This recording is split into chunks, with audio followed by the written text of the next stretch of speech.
로드맵에 관심이 많이 쏠리고 있습니다. 어떤 내용으로 발표가 될지 계속해서 체크를 해봐야 될 것 같습니다.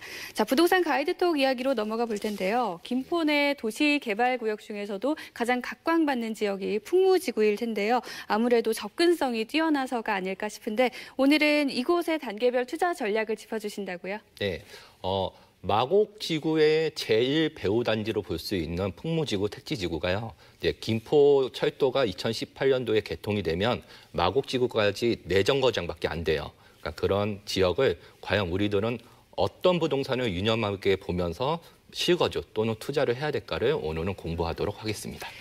네, 계속해서 지역별로 단계별 투자 전략 알아보고 있는데요. 오늘은 김포 안에서도 풍무지구의 단계별 투자 전략에 대해서 살펴봅니다. 부동산 가이드톡입니다.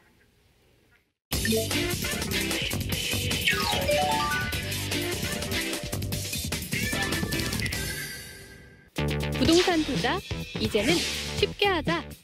그동안 어렵게만 느껴졌던 어려운 용어와 관련 법들. 다양한 사례와 자료를 통해 부동산 투자의 핵심만 짚어드립니다. 부동산 가이드톡에서 확인하시죠.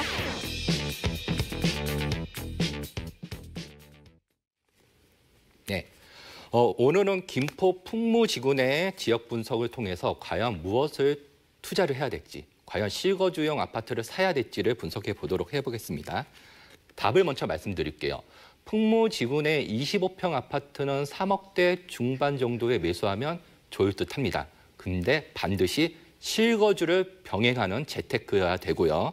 또 다음으로는 풍무지구 택지지구가 이제 개발이 완료되면 약 2만 세대들이 아파트 단지가 형성이 되는데 정형적으로 항아리 상권입니다. 그래서 25평 아파트 말고 또 다른 부동산이 없을까 했을 때는 그 중심 상업지 내 1층 상가도 괜찮은 수익형 부동산으로 괜찮지 않을까 판단이 됩니다. 그래서 오늘은 이거를 좀 더 상세히 분석해 보도록 해보겠습니다.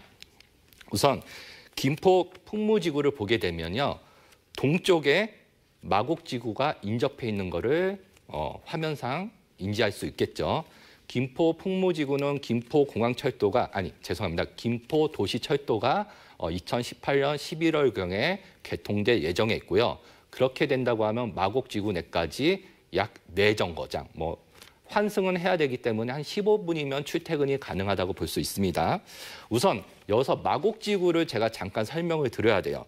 마곡지구는요, 판교 테크노밸리의 규모가 한 6배 정도 돼요. 그리고 올해 10월부터 LG 사이언스 파크를 필두로 향후에 약 100여 개의 기업체들이 입주를 한다고 보시면 됩니다. 그렇게 되면 종사자, 여기에 출퇴근하시는 분들이 16만 5천 명 정도를 예상을 하는데요.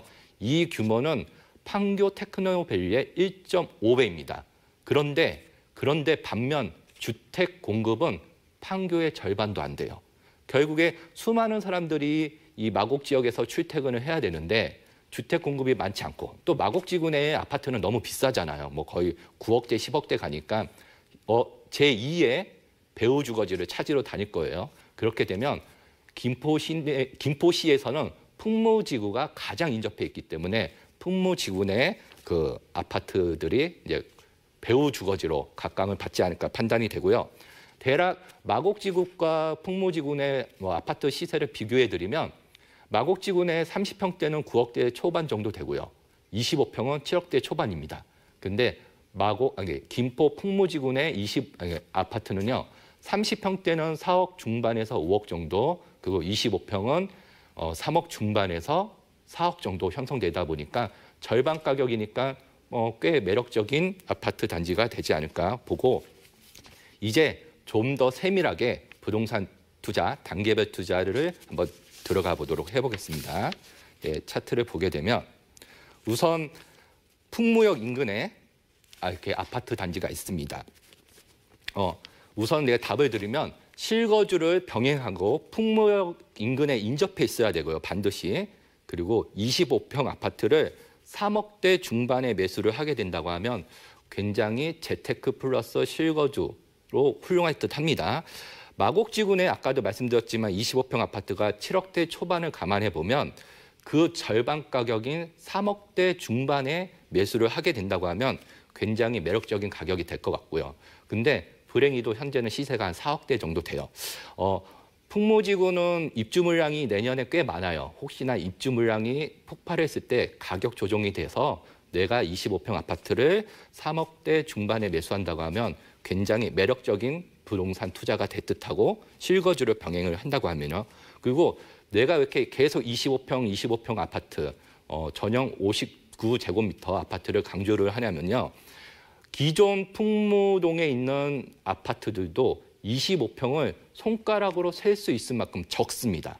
그리고 풍무 2지구 내에 아파트 단지들이 거의 5,000세대 이상 들어서는데, 그러니까 좀 더 세밀하게 얘기 드릴게요. 1차가 한 2,712세대 정도가 들어서는데 25평 아파트는 571세대에 불과해요. 약 21% 정도밖에 안 되거든요. 또 그 옆에 있는 2차는 총 2,467세대가 들어서는데 25평 아파트는 269세대, 약 11% 정도. 그러니까 25평 아파트가 풍무지구 내에서는 품귀 현상이다. 그래서 공급량이 적다 보니까 그런 것도 굉장히 장점인 듯해요. 다시 이제 정리를 하게 되면 풍무역에서 최대한 가까운 아파트 대단지, 새로 짓는 아파트 단지 내에서 25평 아파트를 3억대 중반에 매수를 한다고 하면 초급 단계의 투자, 실거주를 병행한 투자에서 매우 훌륭하다고 봅니다. 근데 불행하게도 지금은 다 4억대가 돼 있어요. 가격 조정이 되기를 바라야 되는 부분이 있을 것 같고, 그 다음에 중급 단계로 넘어가게 되면 풍무지구 내에서 좀 추천할 수 있는 것은 또 이제 상가 투자를 이제 추천을 드려요. 대략 제가 현장을 갔다 와서 판단해 본 결과 3억대에서 실투자가 가능할 듯하고요. 수익률은 8에서 10% 정도가 됩니다. 수익형 부동산 투자에는 주택을 임대 사업을 하는 투자가 있을 거고, 장사, 영업을 목적으로 임대 사업을 하는 상가가 있을 수 있는데, 주택은 임대 사업을 하다 보면 세입자가 나가게 되면 도배장판 갈아줘야 돼. 또 설비가 노후화되면 설비도 갈아줘야 돼. 그래서 손때가 많이 타는데요. 상가 투자는, 물론 상가 투자가 잘했을 때의 얘기입니다. 상가 투자는 대부분 세입자들이 알아서 하기 때문에 손때가 안 탄다는 게 가장 큰 장점인 것 같아요. 그래서 상가 투자가 좋은데, 수익형 부동산에서는 특히나 풍무지구 내 수익형 부동산을 보게 되면, 이렇게 화면을 보게 되면 풍무역을 필두로 해서 항아리 상권입니다.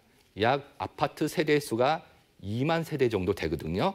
그리고 이 풍무지구 내 상권은 기존 아파트 단지 내 상권은 과연 상권이 있나 할 정도로 상권 자체가 없어요. 그래서 풍무 2지구 내에서 상권 A와 상권 B가 형성이 되는데, 아마 거기가 기존 배후 주거지역과 합세를 해서 더 강력한 상권으로 번성을 할 듯합니다.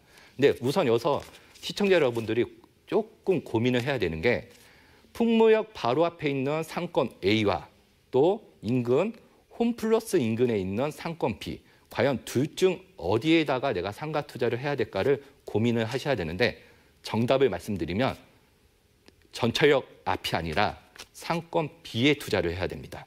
이유인즉슨 내가 설명을 드리게 되면, 대부분 이 풍무 택지지구나 기존 풍무동의 아파트 단지에 거주하시는 분들은요, 대부분 서울로 출퇴근하시는 분들일 거예요. 그래서 출근하고 퇴근을 했을 때 대부분 풍무역에서 마을버스를 타고 아파트 단지 내로 들어갑니다. 그렇게 되면 A 상권은 빠르게 흐르는 상권이라고 보시면 돼요. 보통 퇴근하면서 빨리 이제 집으로 가려고 하니까.